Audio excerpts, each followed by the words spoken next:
한국 거리지 좀 마. 진짜 지겨워. 진정해봐. 우리 둘 다 한국에 가본 적 없잖아. 가보고 얘기해도 늦지 않아. 안 가봐도 일본이 더 좋다니깐. 최근 절친한 친구 꾸잉과 함께 저희는 한국과 일본을 다녀왔어요. 꾸잉은 어릴 때부터 친구였는데 꾸잉의 아버지는 사업을 꾸준히 해오셨고 학창시절만 해도 그녀는 저와 같은 동네에서 살았지만 지금은 꾸잉네 아버지가 사업이 번창하셔서 한국건설사가 지은 명품 아파트에 살고 있습니다. 베트남에서 한국건설사가 지어놓은 아파트는 프리미엄이 붙어서 상당히 인기가 있고 꾸잉이 그런데 산다는 것은 베트남에서 상류층에 해당한다는 것을 의미합니다. 어릴 때부터 친구였던 저는 꾸잉네 집에 놀러 가고는 했습니다.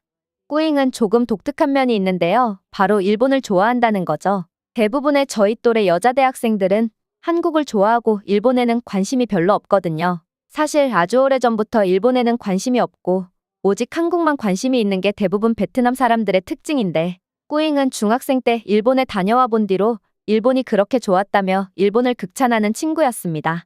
일본은 모든 게 완벽하고 편리해서 베트남이 넘볼 수 없는 엄청난 나라라고 일본에 다녀왔던 이야기를 하고는 했어요. 사실 꾸잉은 다들 한국 이야기를 할 때마다 뜬금없이 일본 이야기를 하고는 해서 다른 친구들은 꾸잉을 이상하게 생각하고 잘 어울리지 못했어요. 심지어 여자애들이 한국 가수들의 사진을 가지고 와서 같이 돌려보고 있으면 옆에 와서 그런 데를 왜 보냐며 일본 가수와 일본 배우들 이야기를 했기 때문에 다른 친구들과 대화에 공통점이 없는 것 또는 이야기만 했어요. 그래서 친구가 저 말고는 없거든요. 저도 사실 꾸잉이 일본 이야기를 하는 것에 관심은 없어요. 하지만 꾸잉이 일본 이야기만 안 하면 다른 것들은 저와 너무 잘 맞기 때문에 그녀와 친하게 지내고 있죠.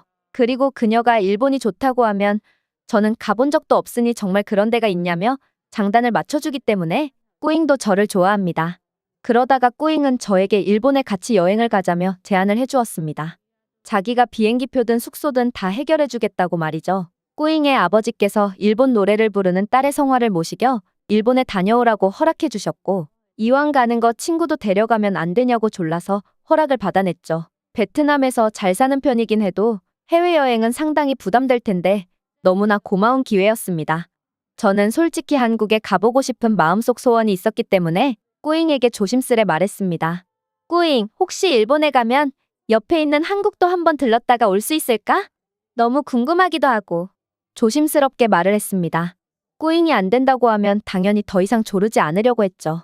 공짜 여행도 감사한데 제가 원한다고 꾸잉이 다 해줄 이유는 없으니까요. 하지만 꾸잉은 생각과 달리 한국, 그래 한번 가보자라며 흔쾌히 좋다고 해주었습니다.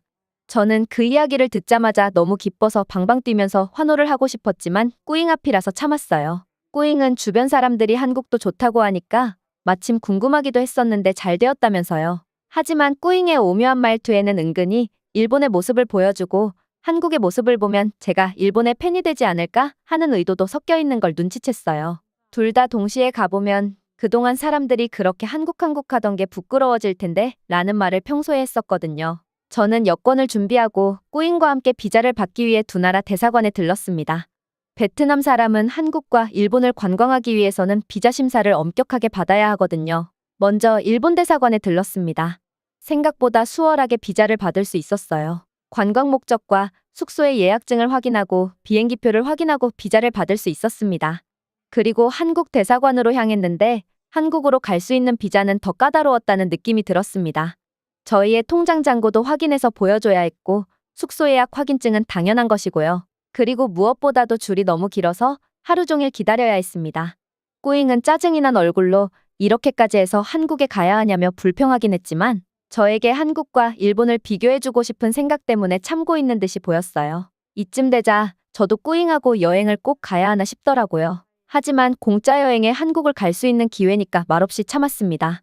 꾸잉이 한국 대사관에 줄을 서서 일본 얘기를 주구장창하는 것도 지겨웠지만요. 우여곡절 끝에 한국과 일본 비자를 모두 받았고 먼저 일본으로 향했습니다. 해외여행은 사치인 베트남 사람인 저는 그저 해외에 나가봤다는 이유로 너무나 들떠 있었습니다.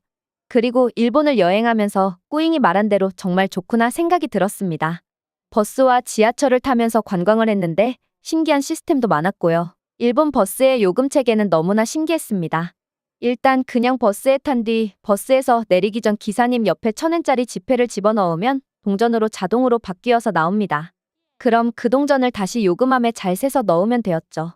처음에는 그 방식을 몰라서 일본 사람들이 하는 모습을 잘 지켜본 뒤 저희가 직접 해봤고요. 지폐를 넣자마자 동전으로 바뀌어서 떨어지고 그 동전을 손에 쥔 다음 다시 요금에 맞게 세는 것도 재미가 있었습니다. 그것 때문에 큰 역앞 정류장은 사람들이 많이 내려 시간이 많이 걸려서 사람들이 오래 줄을 서 있어야 했지만 저희는 그마저도 너무나 즐거웠습니다. 그리고 지하철을 타고 이동도 많이 했는데요. 조금 신기했던 것은 파란색 라인의 지하철을 탔다가 주황색 라인의 지하철로 환승해야 하는 경우 저희는 또다시 창구에 가서 표를 끊어야 했어요. 기계에 돈을 집어넣고 목적지를 누른 뒤 돈을 집어넣으면 새로운 승차권이 나왔습니다. 베트남에서는 이런 기계를 사용해 본 적이 없어서 너무나 신기했고요. 꾸잉은 이것 봐, 일본은 이렇게 발전한 나라라서 기계가 다 해준다니까?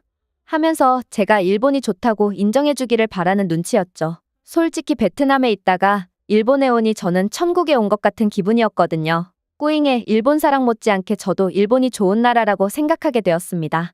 일본의 모든 것이 마음에 들고 모든 것이 편하다고 생각이 들었습니다.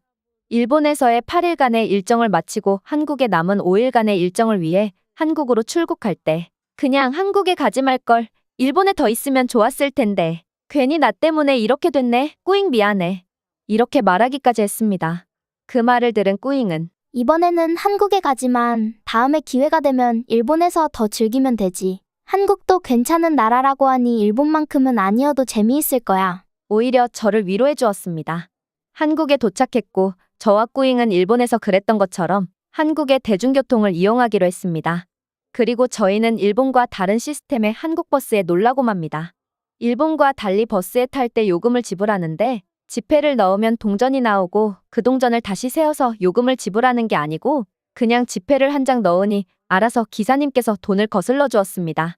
그리고 대부분의 한국 사람들은 카드를 터치해서 버스비를 지불하고요. 정류장에서 승객들의 요금 지불 때문에 버스가 불필요하게 지연되는 일은 아예 없었습니다. 일본에서는 역 앞에 내릴 때 5분 넘게 버스가 서 있었던 경우가 있었거든요. 저와 꾸잉은 이렇게 하면 되는데 왜 일본에서는 불편한 걸 몰랐을까 생각이 들었습니다. 일본의 발전된 시스템에 감탄했던 게 며칠 전인데 한국과 비교하면 한참 뒤떨어지는 방식이죠. 그리고 한국의 지하철 시스템은 일본보다 더 발전해 있었습니다. 더 조작하기 쉬운 기계로 목적지만 입력하면 불편하게 2번, 3번 표를 끊지 않고 한 번만 요금을 지불하고 갈 수 있었습니다.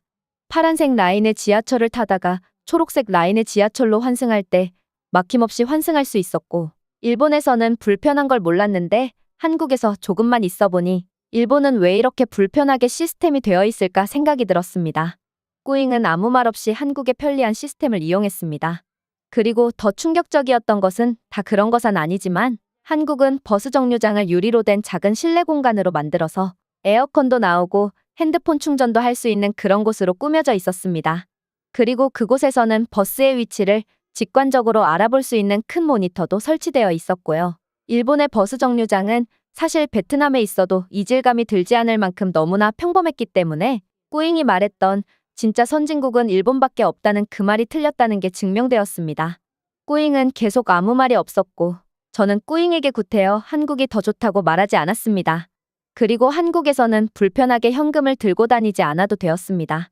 신용카드 한 장이면 한 군데도 예외 없이 모두 결제가 되었고요. 일본에서는 신용카드가 사용 가능한 곳이 거의 없어서 너무나 불편했고 현금만 취급했는데 한국은 그렇지 않았습니다.